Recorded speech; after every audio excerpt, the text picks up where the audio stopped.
ruins alone were impressive enough, but I never dreamed such a treasure lay hidden in the depths of the bounty. It may have been helpful to know this device existed, Your Excellency. My apologies. The gate was a secret I shared with none but my closest advisors. I feared for what might happen should those with ill intentions learn of its existence.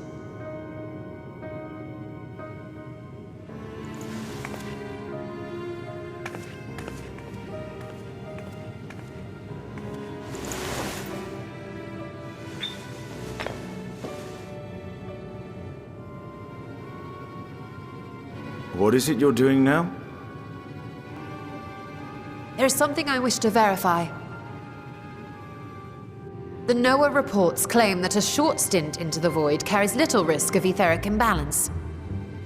Should one suffer an injury, however, or if one's expedition drags on longer than intended, that risk becomes significantly greater. Graha theorized that a warding scale would confer protection from the void's corrupting influence. But I would prefer to test that hypothesis before we set foot in the 13th ourselves. So, this is an experiment of sorts? Yes, an experiment. Tell me, how would you go about testing the efficacy of the warding scale?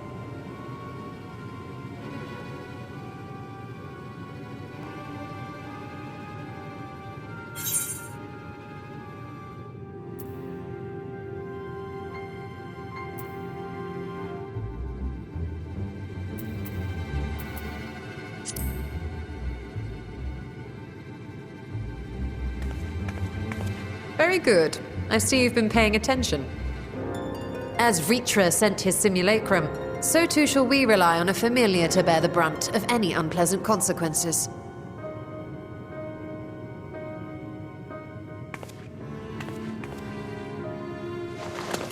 Now, a lowly imp can navigate a fissure, no matter how narrow. Which means an arcane entity of similar stature should be able to manage the same. I hadn't wanted it to come to this, but no other familiars will do, I'm afraid.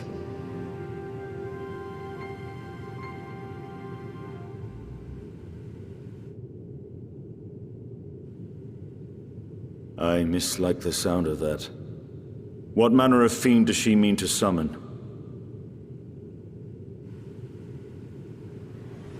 From ocean rise and cloudbank form, from mountain spring and rainfall storm, from river flow and life be born.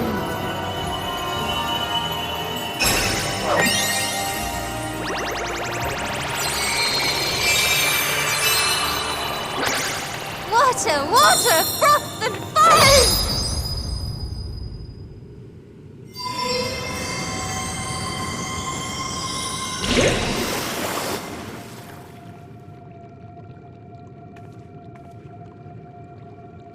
Ready your arms.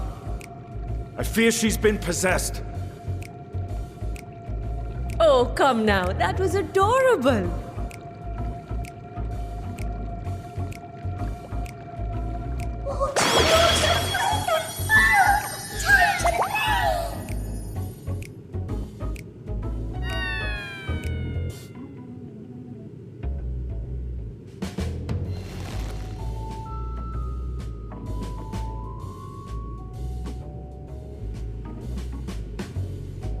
Though not my first choice, these familiars I conceived of as a child have the best chance of fitting through the gate. I only wish my younger self had considered a more dignified ending to the creation ritual.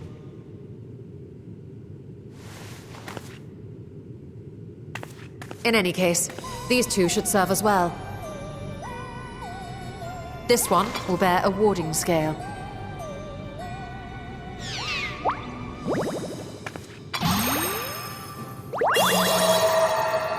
And when they return from the 13th, we can observe how the talisman, or absence thereof, has affected the progress of the Void's corruption.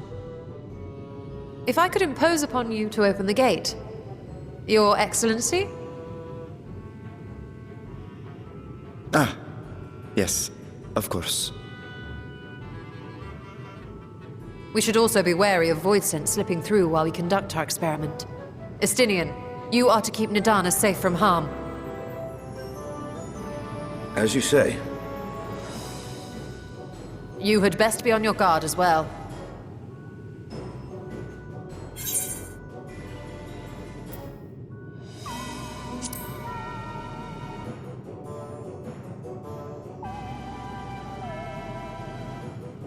Oh, are you volunteering to join the Nixies? I could shrink you down, you know.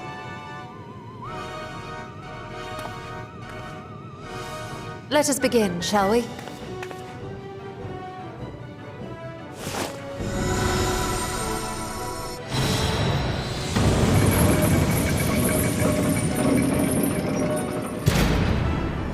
Nixies, into the void.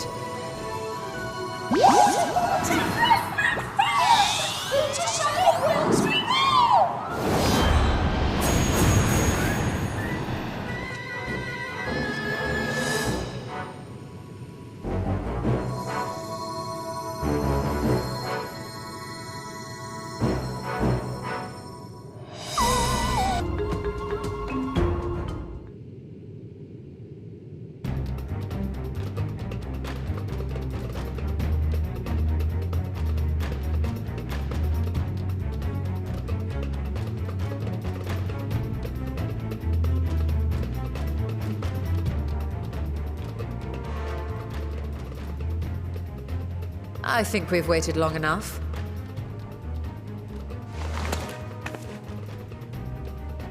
Nixies, return to my side.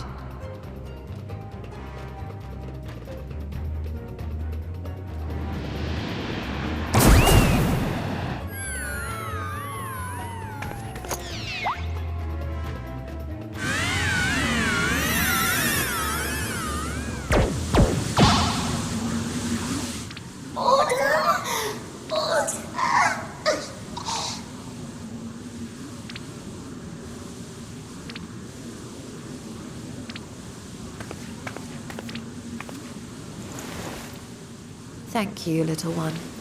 You did well.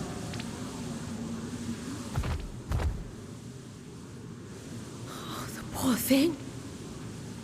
Its essence has been irrevocably warped.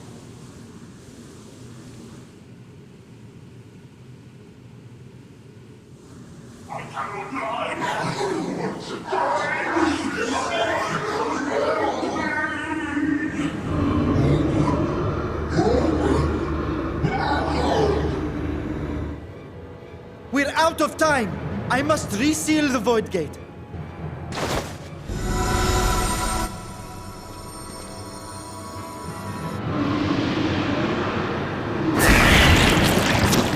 They're coming through!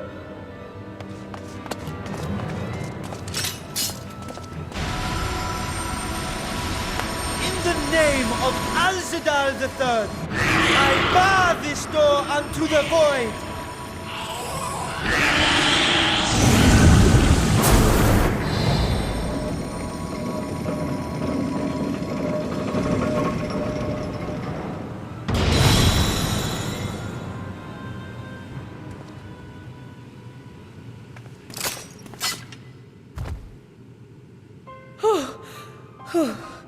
Well, that was a sharp lesson in the dangers of void gates.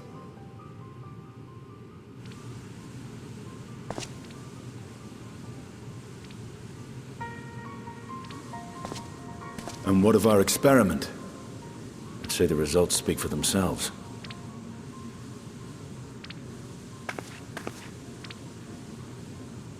The unprotected Nixie has suffered extensive etheric corruption.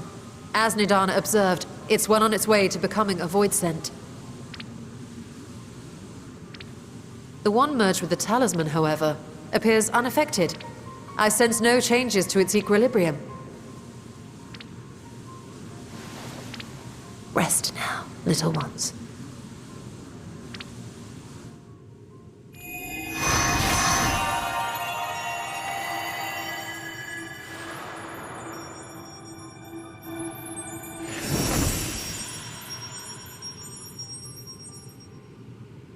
Graha's theory was correct then.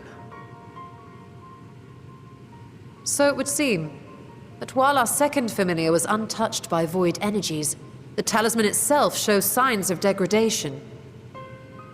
It was, of course, originally designed to shield the soul from primal tempering. It stands to reason that etheric corruption of a different sort would affect it differently. We may need to modify the warding scale's design to account for the 13th's uniquely unstable ether. You've said much of the Void's instability, but my imagination fails me. What manner of place is this broken world? My apologies. I forget that not all of us spend our days sequestered in dusty archives. The 13th is a reflection of the source that was drowned in a flood of darkness. In Emmett Selk's own words, this tragedy was a result of the Ascians' attempts to force a rejoining. They erred in their haste, and made of that world a useless void.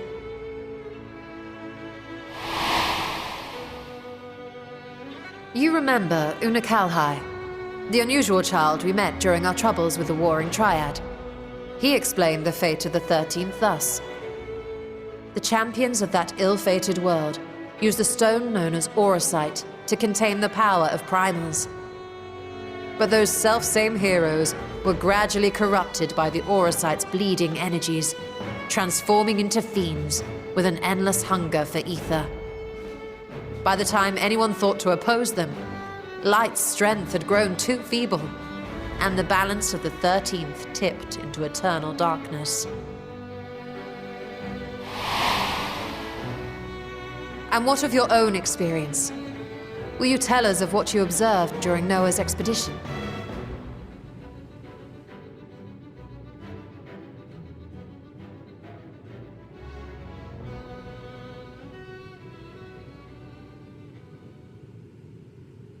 I can picture it now.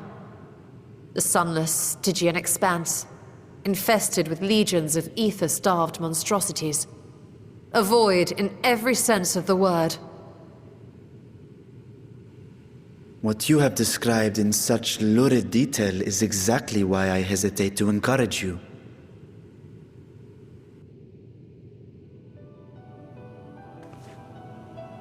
Worry not, great Vritra.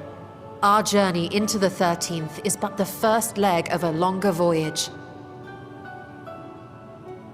A voyage that shall lead us to other reflections, to new mysteries and discoveries.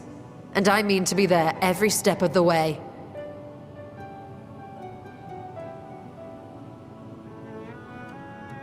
But first I must focus on refining the warding talisman. Then I can begin work on constructing an artificial Atomos. Or I could if I had the relevant manuals to hand. Might I be so bold as to request access to the Satrap's family archives?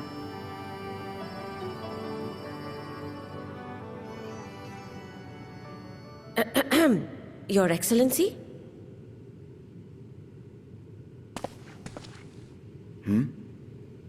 Oh, yes. That can be arranged. I will speak to my officials upon our return.